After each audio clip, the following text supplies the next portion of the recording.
Awak sekarang kat mana? Awak sekarang kat mana? Awak sekarang kat mana ni? Kenapa tunjuk perut? Tak malu ke? Kenapa tunjuk perut? Tadi makan apa? Mi goreng? Ha? No, nak pergi mana? Tak boleh. Adik nak pergi mana? Sekarang adik kat mana?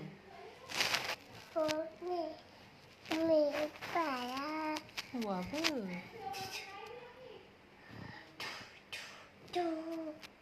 Adik sekarang kat hospital. Dia demam, panas dan sawan. Tu orang nak tanya awak tu. Cik Yaya nak burger.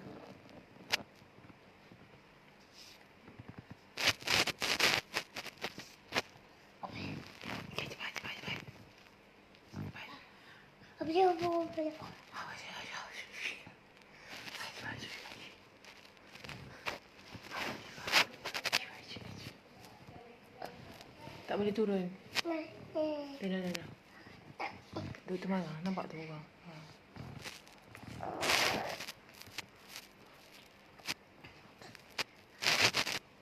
Demam, panas, sawan. Kita bosan. Kita bosan lah.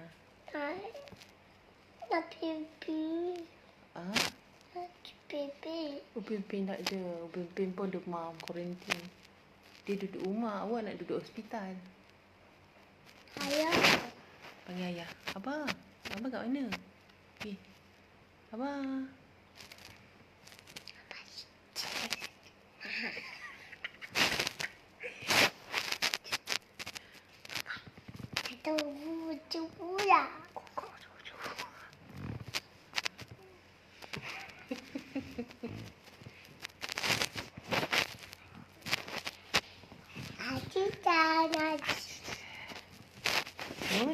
No.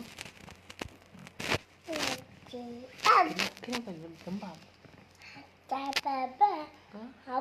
Apa? Mana? Mana?